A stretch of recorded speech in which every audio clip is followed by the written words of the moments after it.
दर्शन करण्याकरता आणि महायुतीचा उमेदवार म्हणून मला या ठिकाणी आशीर्वाद देण्याकरता व्यासपीठावर उपस्थित यापूर्वी आपल्याला मार्गदर्शन करून गेलेले केंद्रीय राज्यमंत्री आदरणीय रामदास आठवले साहेब, आमचे मार्गदर्शक महाराष्ट्र नवनिर्माण सेनेचे नेते आदरणीय नांदगावकर साहेब, आमचे व्हीप जे आम्हाला नेहमी व्हीप देत असतात, आदेश देत असतात, ते आदरणीय भरतशेठ गोगावले, माझे मित्र दिगंबरजी, सिद्धार्थ कासारेजी, कृष्णाताई, व्यासपीठावर सर्व मान्यवर, कारण वेळ खूप जास्त झालेला आहे आणि जे महत्त्वाचे जे विषय ते बोलण्याकरता मी बाकी सर्वांची नावं घेतलं. सन्माननीय व्यासपीठाने उपस्थित या ठिकाणी प्रतीक्षानगरमधील सर्व सन्माननीय बंधू आणि भगिनींनो, आज या ठिकाणी मी तुमचे आशीर्वाद घेण्याकरता या ठिकाणी उपस्थित आहे. 2014-2019ला आपण सर्वांनी मला आशीर्वाद दिले आणि दोनदा मला खासदारपदाचा बहुमान मिळाला. माननीय पंतप्रधान नरेंद्र मोदीजींच्या नेतृत्वाखाली काम करण्याची संधी आपल्या सर्वांच्या आशीर्वादामुळे मिळाली आणि शिवसेना प्रमुख बाळासाहेब ठाकरे यांचं स्वप्न साकार करण्याची पण संधी आपल्या सर्वांच्या आशीर्वादामुळे मला मिळाली. आपल्या सर्वांना माहिती आहे की दक्षिण मध्य लोकसभा मतदारसंघ हा शिवसेनेच्या दृष्टिकोनातून अत्यंत भावनिक आणि एक प्रतिष्ठेचा मतदारसंघ आहे. ज्या मतदारसंघामध्ये शिवसेना भवन आहे, ज्या मतदारसंघामध्ये शिवसेना प्रमुखांचं स्मृतीस्थळ आहे, भारतीय घटनेचे शिल्पकार पूज्य डॉक्टर बाबासाहेब आंबेडकरांची चैत्यभूमी त्या ठिकाणी आहे, स्वातंत्र्यवीर सावरकरांचं स्मारक त्या ठिकाणी आहे. त्यामुळे हा एक प्रतिष्ठेचा आणि एक भावनिक मतदारसंघ आहे आणि त्या मतदारसंघाचं प्रतिनिधित्व करण्याची संधी आपल्या सर्वांनी मला दोनदा दिली आणि आम्ही ज्यावेळी शिवसेना प्रमुखांचे विचार पुढे नेण्याचा जो संकल्प माननीय मुख्यमंत्री एकनाथ शिंदे साहेबांनी केलेला आहे, त्या संकल्पाला आम्ही त्यांनी साथ दिली आणि तो संकल्प आणि त्यांचं स्वप्न पूर्ण करण्याचा संकल्प त्यांनी हाती घेतलेला आहे आणि खऱ्या अर्थाने तो संकल्प जर पूर्ण कोण करत असेल आणि त्यांचे जर विचार जर पुढे न्यायचं कोण काम करत असेल तर ते देशाचे यशस्वी पंतप्रधान आदरणीय नरेंद्र मोदीजी हे शिवसेना प्रमुखांचे विचार पुढे घेऊन जात आहेत. त्यांचं स्वप्न यापूर्वी अयोध्येत भव्य राम मंदिर निर्माण करून त्यांनी पूर्ण केलेलं आहे. 370 कलम रद्द करून त्यांनी शिवसेना प्रमुखांचं स्वप्न साकार केलेलं आहे. भविष्यात समान नागरी कायद्याच्या माध्यमातून पण त्यांचं स्वप्न पूर्ण करतील म्हणून आम्ही त्यांच्या नेतृत्वाखाली या ठिकाणी काम करत आहोत. महायुतीचे 5ही पक्ष Shivsena, Bharatiya Janata party, Maharashtra Navnirman Sena, Rashtravadi Congress party, Republican party of India हे 5ही पक्ष एकत्र आले. ते एका विचाराने राष्ट्रहिताने आणि राष्ट्राच्या हिताकरता नरेंद्र मोदीजींच्या नेतृत्वाखाली जे जे निर्णय होत आहेत आणि विकसित भारतचे जे स्वप्न आहे ते स्वप्न साकार करण्याकरता आम्ही सगळेजण एकत्र आलेलो आहे. विकसित भारतचं स्वप्न हे एक शब्दापुरतं मर्यादित नाही, एक त्यामागे एक मोठं मिशन आहे, एक विजन आहे आणि माननीय पंतप्रधान मोदीजींचं एक मोठं स्वप्न आहे. ते स्वप्न आहे की भारत विकसित केव्हा होईल? भारत विकसित जेव्हा होईल ज्यावेळी परिवार विकसित होईल. भारत विकसित केव्हा होईल? ज्यावेळी प्रतीक्षानगर विकसित होईल. भारत विकसित केव्हा होईल? ज्यावेळी मुंबई विकसित होईल. तर ते कसं होईल त्याकरता काही धोरणात्मक निर्णय घ्यावे लागतील, त्याकरता काहीतरी कायदे करावे लागतील. केंद्र सरकारच्या माध्यमातून कायदे केले जातील, राज्य सरकारच्या माध्यमातून कायदे केले जातील आणि त्या कायद्याच्या माध्यमातून परिवाराला विकसित करण्यात येईल आणि या प्रतीक्षानगरला पण विकसित करण्यात येईल. प्रतीक्षानगरचा हा पूर्ण मतदारसंघ हा नेहमीच शिवसेना प्रमुखांच्या विचारांचा सन्मान करणारा मतदारसंघ आहे आणि नेहमीच आपण शिवसेनेच्या पाठीशी उभे राहिलेले आहे. या मतदारसंघाने शिवसेनेला नगरसेवक दिले, या मतदारसंघाने महायुतीचा आमदार या मतदारसंघाने निवडून दिलेला आहे आणि याच मतदारसंघाने दोनदा मला खासदारपदाचा बहुमान या ठिकाणी दिलेला आहे. त्यामुळे गेल्या 10 वर्षात मी कित्येक कामं या मतदारसंघातली केलेली आहेत. आज कमी वेळ असल्या कारणामुळे त्या कामाचा कार्य मी आपल्या घराघरात दिलेला आहे. परंतु या दक्षिण मध्य लोकसभा मतदारसंघातला महत्त्वाचा विषय म्हणजे रिडेव्हलपमेंट. या दक्षिण मध्य लोकसभा मतदारसंघात मराठी बाहुबल्य असलेल्या एरियामध्ये गेले कित्येक वर्ष पुनर्वसनाचे प्रकल्प रखडल्यामुळे मराठी माणसांमध्ये एक नैराश्य आणि एक त्यांच्यामध्ये एक चिंता व्यक्त होत होती. त्याकरता वेळोवेळी केंद्र सरकार असेल, राज्य सरकारची पाठपुरावा करून हे पुनर्वसनाचे प्रकल्प मार्गी लावण्याच्या दृष्टिकोनातून मी नेहमीच प्रयत्न केला आणि त्याच्यात यशही प्राप्त झालं. त्याची उदाहरणं म्हणजे BDD चाळ रिडेव्हलपमेंट. BDD चाळमध्ये पण गेले कित्येक वर्ष 100 वर्ष मराठी माणसं त्या ठिकाणी राहतात. गेले कित्येक वर्ष तो प्रकल्प रखडलेला होता. तो प्रकल्प आता मार्गी लागला, त्या ठिकाणी कामं चालू केले, बिल्डिंगचं काम चालू आहे. धारावी रिडेव्हलपमेंट, तोही प्रश्न 20 वर्ष रखडला होता. माझा जन्म धारावीचा, त्यामुळे जन्मताच मला ती जबाबदारी धारावीची विकासाची आणि पुनर्वसनाची लाभलेली आहे. धारावीचा प्रकल्प आता आपण मार्गी लावलेला आहे. त्या ठिकाणी पण सर्वेचं काम चालू आहे.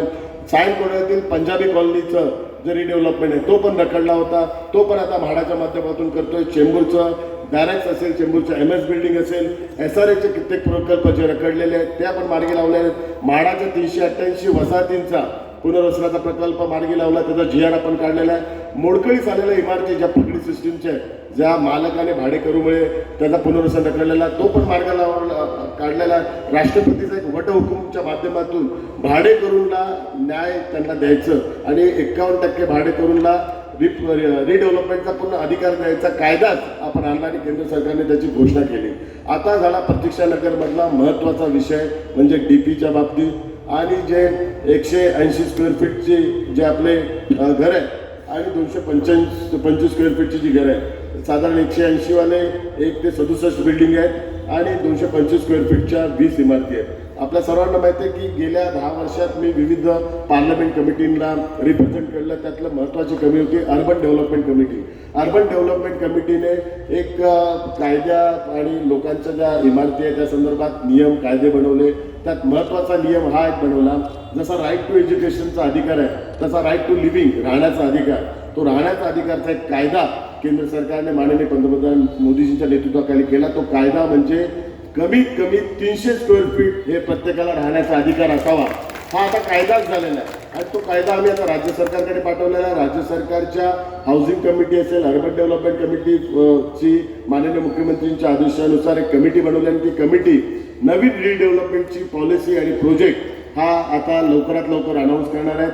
त्यामुळे 167 ज्या बिल्डिंग आहेत, 180 स्क्वेअर फीटच्या ज्या 225 स्क्वेअर फीटच्या 20 इमारती आहेत, त्यांचा मिनिमम एरिया 300 असणार आणि मॅक्झिमम एरिया राज्य सरकारची जी कमिटी आहे ती आता घोषित करणार आहे. त्यामुळे कमीत कमी 300 स्क्वेअर फीटचं घर ते त्यांना मिळणार आहे. हे मी तुम्हाला ग्वाही देतो. राज्य सरकार लवकरच रिडेव्हलपमेंटची पॉलिसी डिक्लेअर करून प्रतीक्षानगरमधल्या सगळ्या लोकांना न्याय देणार आहे. DP मधले जी घरं रेग्युलाइज करायची त्या संदर्भात पण विधानसभेत वारंवार प्रश्न उपस्थित झाला. विधानसभेची कमिटी फॉर्म झाली. विधानसभेच्या अध्यक्षांनी आदेश दिला की प्रत्येक जे DPची घरं आहेत ती रेग्युलाइज करायची.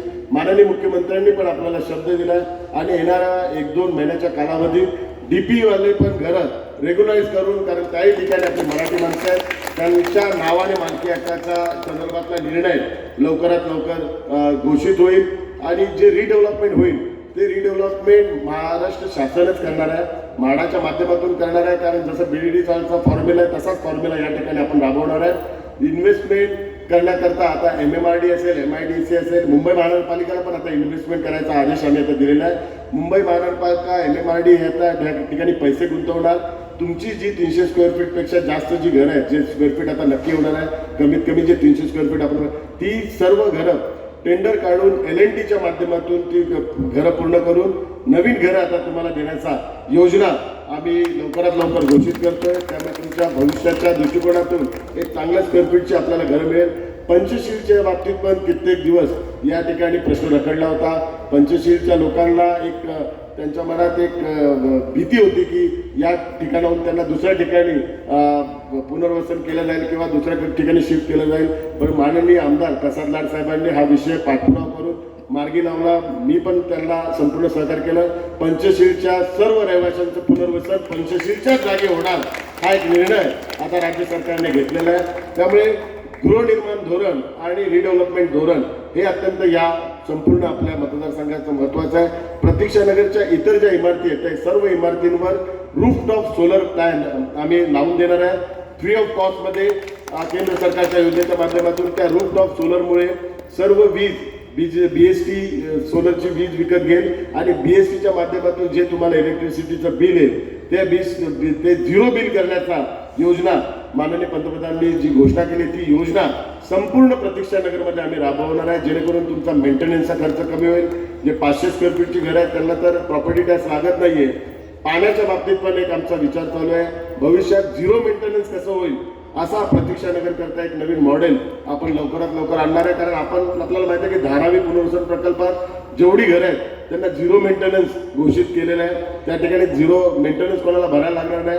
तर मी माननीय मुख्यमंत्री साहेबांना हीच विनंती केली, जर धारावीला एक न्याय देत असेल तर आपल्या जे मराठी माणसं ज्या आपल्या सगळ्या वसाहती आहेत, म्हाडाच्या वसाहती, त्याही ठिकाणी 0 मेंटेनन्स असावं. तर माननीय मुख्यमंत्री साहेबांनी त्याही संदर्भात स्टडी करण्याचा आदेश दिलेला आहे. तर आपल्या सर्वांचं या सर्व योजना राबवण्याकरता आशीर्वाद सहकार्य असावं, कारण ही या निवडणुकीत माझ्या दृष्टिकोनातून एक विषय अत्यंत महत्त्वाचा व्यासपीठावर उपस्थित सर्व नेत्यांना, कारण करोनानंतर ही पहिलीच निवडणूक होते. 2.5 वर्ष लोक करोनाच्या काळात होते. करोनाच्या काळात कित्येक जणांचे आप्तसक्रिय, कोणाचे आई वडील, कोणाचा भाऊ याचं निधन झालं. कित्येक जणांची दुकानं गेली, घरं गेली, कोणाचा आर्थिक व्यवसाय गेला, काही जणांच्या नोकऱ्या गेल्या. हा विषय खूप अत्यंत गंभीर आणि महत्त्वाचा आहे. एक वेगळ्या मानस स्थितीतून आपला मतदार बाहेर निघालेला आहे. दुर्दैवाने कोणी त्या मतदाराच्या त्या मनस्थितीबद्दल भाष्य करत नाही. एकमेकांवर आरोप, अर्वाच्य भाषा, घाणघाण आरोप हेच सगळं चाललंय. मूळ मुद्द्याकडे कोणीच लक्ष घालत नाही. उमेदवार म्हणून मी पहिल्या दिवसापासून मूळ मुद्द्याकडेच लक्ष केंद्रित केलं आहे आणि मूळ मुद्द्यांवरच मी बोलत आहे. मला या घाणेरड्या राजकारणात पडायचं नाही. मला मतदार जो करोनामधून बाहेर आलेला आहे, ज्या स्थितीतून त्याचे आई वडील, माझे पण आई वडील वारले गेल्या 2 वर्षात, तशीच परिस्थिती प्रत्येक नागरिकाची, त्याचे पण नातेवाईक कोणी वारले, तर तो आता त्या मेंटल स्थितीतून बाहेर येतोय, तो त्या फिजिकल स्थितीतून बाहेर येतोय आणि तो त्या आर्थिक स्थितीतून पण बाहेर येतो. ज्याचा व्यवसाय गेला, ज्याची नोकरी गेली आहे, तो कुठेतरी आता स्टेबल होतोय. तर त्याला त्या आर्थिक स्थितीत आपली गरज आहे, त्याला त्या मेंटल स्थितीत आपली गरज आहे. त्याचा आता आई वडील, नातेवाईक नाही तर आपण त्याचे आई वडील, आपण त्याचे नातेवाईक. त्याला आर्थिक स्थिती नाही तर आपण त्याची आर्थिक स्थिती म्हणून आलं. मी उमेदवार म्हणून हेच तुम्हाला वचन देतोय, करोनातून तुम्ही ज्या स्थितीतून बाहेर आलेला आहे त्या स्थितीतून मी तुमच्या पाठीशी उभे राहीन. रिडेव्हलपमेंट असेल, आर्थिक स्थिती असेल, मेंटल स्थिती असेल, यातून तुम्हाला मी बाहेर काढेल हा शब्द मी तुम्हाला देतो. आणि शिवसेना प्रमुखांचं स्वप्न साकार करण्याचा आशीर्वाद आपण मला द्यावं ही आपल्या सर्वांना विनंती करतो.